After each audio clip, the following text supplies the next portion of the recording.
Assalamualaikum warahmatullahi wabarakatuh dan salam sejahtera.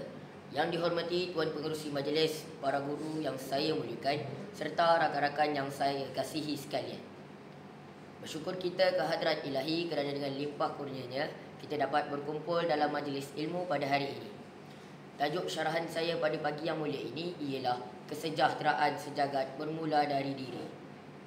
Hadirin yang budiman, apabila kita menyebut tentang kesejahteraan sejagat, ramai antara kita membayangkan dunia yang bebas daripada perperangan, kemiskinan, penindasan.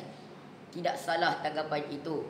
Namun begitu, seringkali kita terlupa bahawa kesejahteraan dunia tidak akan tercapai jika kesejahteraan dalam diri setiap individu. Bak kata pepatah, kalau asal benih yang baik jatuh ke laut menjadi pulau. Maka izinkan saya mulakan dengan persoalan ini. Adakah kita benar-benar sejahtera dalam diri? Saudara dan saudari, kesejahteraan diri bermaksud mempunyai ketenangan emosi, fikiran yang waras, hati yang bersih serta tindakan yang penuh hikmah. Individu yang sejahtera akan menjadi manusia yang positif, penyayang dan penyumbang kepada keharmonian sekelilingnya. Bayangkan jika setiap insan memulakan hari dengan senyuman, bertegur sapa dengan sopan dan membantu mereka yang memerlukan. Bukankah dunia yang menjadi tempat yang lebih baik?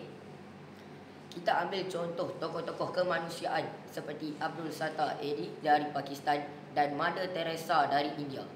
Mereka bukanlah pemimpin negara, bukan juga jutawan, tetapi mereka menjadi pencetus kesejahteraan sejagat dengan bermula daripada hati yang ikhlas membantu orang lain. Sifat empati dan kasih sayang dalam diri mereka melimpah dan memberi manfaat kepada ribuan manusia. Hadirin sekalian, dalam dunia yang serba moden ini, kita semakin alpa akan nilai-nilai murni. Kita cepat marah, mudah melatah dan kerap bersangka buruk. Media sosial menjadi gelanggang cacian, bukannya tempat menyebarkan inspirasi. Kita lupa bahawa satu kata-kata boleh membina tetapi juga boleh menghancurkan.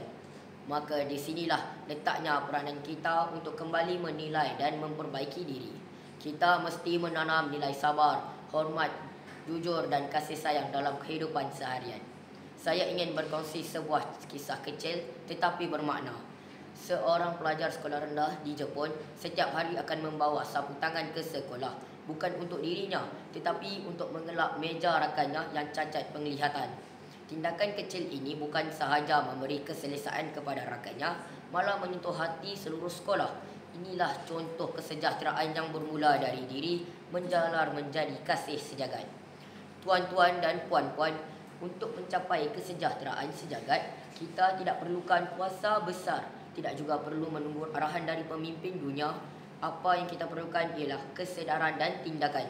Mulakan dengan senyuman, bantu sesiapa yang memerlukan, maafkan kesalahan orang lain dan hormati setiap insan tanpa mengira agama, bangsa atau latar belakang. Saya ingin menutup syarahan ini dengan sepotong hadis Rasulullah SAW yang bermaksud tidak sempurna iman seseorang kamu sehingga dia mengasihi saudaranya sebagaimana dia mengasihi dirinya sendiri.